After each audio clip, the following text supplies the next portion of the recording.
ఇప్పుడు అంటే మీరు మామూలుగా బయట చాలా షై గైగా కనిపిస్తారు, చాలా సిగ్గుపడుతుంటారు, మాట్లాడడానికి కూడా అప్పట్లో ఒకటి ఉండేవారి దగ్గర నుంచి ఇప్పటి వరకు మేము ఏదో ఇంటర్వ్యూలు వస్తే చాలా సిగ్గుపడతారు, నోట్లకి మాట కూడా సరిగా రాదు.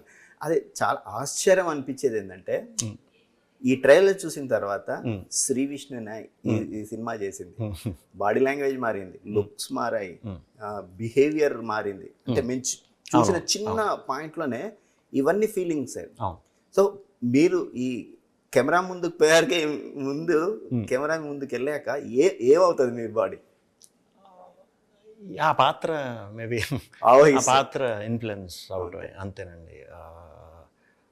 చేసినంతసేపు అయితే పాత్రలోకి వెళ్ళిపోవటం బాగానే అలవాటు అయిపోయింది. అంటే ఆ క్యారెక్టర్ కూడా మనం అంత ఇన్స్పైర్ చేస్తే డెఫినెట్గా చిన్న చిన్న డీటెయిలింగ్ కానీ మీరు అబ్జర్వ్ చేయొచ్చు. దీంట్లో చేస్తారు అన్ని పాత్రల్లో కూడా దీన్ని మంచి ఇది పెట్టి చేసింది అనమాట. సో డెఫినెట్గా కొత్త రకమైన యాక్టింగ్ చూస్తారు, డౌట్ లేకుండా. ఓకే, ఇప్పుడు అంటే ఈ 4 క్యారెక్టర్లో మీకు బాగా ఇష్టమైన క్యారెక్టర్ ఏంటండి? ఇష్టమైంది, కష్టమైంది? యాక్చువల్లీ ఈ సింగా క్యారెక్టర్ తప్ప మిగతా అన్ని కష్టమేనండి. అది ఒకటే కొంచెం మన ఈ ప్రజెంట్ జనరేషన్లో ఉండే క్యారెక్టర్, అది ఈజీ. ఇవి చాలా కష్టం అండి. ఇది మేకప్కి టైం పట్టేది, అది ఆ లాంగ్వేజ్ మాట్లాడటానికి టైం పట్టేది, అంటే కష్టం.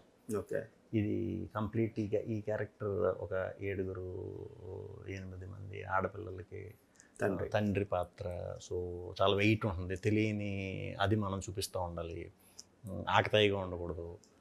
సో మెంటల్గా ఇది చాలా ఛాలెంజింగ్ అనిపించింది. ఓకే, బట్ వీడి స్టోరీ చాలా బ్యూటిఫుల్గా ఉంటుంది. అంటే ఇది బోనస్ అనమాట. సినిమా అలా వెళ్తున్న సినిమా ఒకసారి ఒక స్టేజ్ మారిపోతుంటారు కదా, 10 రెట్లు ఎదిగిపోతుంది ఒకే స్ట్రెచ్లో. అలాంటి పాత్రది డీప్ ఇన్వాల్వ్ చేసాం. దాంట్లో నటించిన వాళ్ళందరూ కూడా ఆ కథలో వచ్చే అందరూ కూడా అసలు ఎరగదీస్తారనమాట అందరూ. సో థియేటర్లో చూడాలి అందరూ. అంటే సాధారణంగా చాలామంది హీరోలకి కాస్ట్యూమ్ డ్రామా అనేది చాలా అరుదుగా, రేరుగా వస్తుంది. చిరంజీవి లాంటి వ్యక్తికే ఒకసారి మగధీర తర్వాత అరే నీకు 4వ సినిమా 5వ సినిమాకే కాస్ట్యూమ్ డ్రామా వచ్చింది, నాకు ఎంటైర్ కెరీర్లో నేను చేయలేకపోయానని ఒక మాట అన్నాడు. సో మీకు కూడా అసలు అట్లాంటి ఒక అరుదైన అవకాశం వచ్చింది. దీన్ని ఎలా మోల్డ్ చేసుకున్నారు ఒక ఆర్టిస్ట్గా? దొరికిందండి, మంచి ఆకలి మీద ఉన్నప్పుడు మంచి లడ్డు దొరికింది. ఓకే, వదల్లే. ప్రిపరేషన్ ఎలా ఉందండి? ప్రిపరేషన్ మెయిన్ 4 పాత్రలు నాకు ఎప్పుడు డబుల్ యాక్షన్ కూడా నేను చేయలేదు. కొంచెం సైకలాజికల్గా కొంచెం స్ట్రాంగ్గా తయారవ్వాలి, ప్రిపేర్ అవ్వాలి. ఎందుకంటే సినిమా షూటింగ్కి వెళ్ళి నార్మల్ మేకప్ వేసుకుని రెడీ అయిపోయి చేసేయడం ఈజీ. ఓకే, ఇది మేకప్ వేయించుకోవడానికే మనకు 4-5 అవర్స్ పట్టేది, కూర్చుని ఉండాలి. ఆ 4-5 అవర్స్ మైండ్ చాలా ఇంపార్టెంట్ మనకి. సో పాత్ర గురించి ఆలోచించాలి. మొత్తం రెడీ అయిన తర్వాత అక్కడికి వెళ్తాం. ఓ పక్క ఇవన్నీ ఎడిషనల్స్ ఉంటాయి. ఈ ఎడిషనల్స్తో పాటు మనం అది ఎక్కడ ఆ డిస్టర్బెన్స్ ఆడు ఇవన్నీ పెట్టినా ఆడు ఓన్ చేసుకుని అది ఆడి బాడీ అన్నట్టు తీసుకుని ఆ డైలాగులు అవి చెప్పటం, ఇదంతా కూడా కొంచెం స్ట్రాంగ్గా ఇది ఉండాలి. ఓకే, హసిత్కి నాకు కొంచెం మేము బాగానే గట్టోళ్ళమే, బయటికి మెత్తగా కనిపిస్తాం కానీ కొంచెం ఓపికలు ఎక్కువ. సో ఆడ రాసుకున్న దానికి ఎట్టి పరిస్థితుల్లో ఒక మెట్టు ఎక్కించాలే కానీ ఎక్కడ ఒక లైన్ కూడా సర్లే అని లైట్ తీసుకున్నది లేదు ఈ సినిమాకి మటుకు.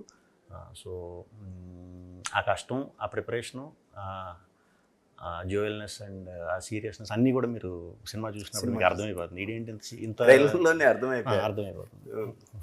సార్ ఇప్పుడు అంటే ఈ బేసిక్ సినిమా కోర్ పాయింటే పితృస్వామ్యం వర్సెస్ మాతృస్వామ్యం. మీరు దేన్ని నమ్ముతారండి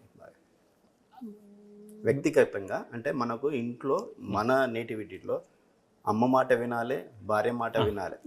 మాతృస్వామ్యానికే అది కనిపించకపోయినా అదే గొప్పగా ఉంటుంది. గొప్ప, డెఫినెట్గా గొప్ప. మనకి ఇది ఏంటంటేనండి, మనకి మన ఫాదర్ల ఇంటి పేరే ఉంటుంది ఇక్కడ, మదర్ ఇంటి పేరు ఉండదు. మాతృస్వామ్యంలో మదర్ ఇంటి పేరు రన్ అవుతుంది. అలా ఇప్పటికీ కొన్ని వంశాలు, కొన్ని ఫ్యామిలీస్ కేరళలో కానీ మేఘాలయలో కానీ ఇంకా ఫ్యామిలీస్ అలా రన్ అవుతున్నాయి. అంటే ఫీమేల్ ఇనీషియల్తోనే వాళ్ళు ఇదో పెళ్ళి అయిపోయినా మగవాడిది వచ్చేదన్నమాట. సో అది మన కాన్ఫ్లిక్ట్ సినిమాలో. మనం ఆడదాని మాట వినాలా లేకపోతే మగవాడి మాట వినాలా అన్నది కాదు, ఆధిపత్యం ఎవరికి, కంట్రోల్ ఎవరికి. మనకి ఇంట్లో మనం ఎలా ఉన్నా చాలా ఫ్యామిలీస్ ఆడవాళ్ళ చేతులు పూర్తిగా పెట్టారు. ఎవరన్నా ఒకళ్ళిద్దరు ఉండొచ్చేమో తప్పితే మగాడే మొత్తం అన్నీ చూసుకోవాలి, మగాడే వెళ్ళి సంపాదించుకు రావాలన్నట్టే ఉంటాడు. ఆడికి ఆ ఇది ఉంటుంది. బట్ ఎవరు అప్పర్ ఉన్నా ఎవరు లోవర్ ఉన్నా కూడా ఫ్యామిలీకి ఏది బెస్టో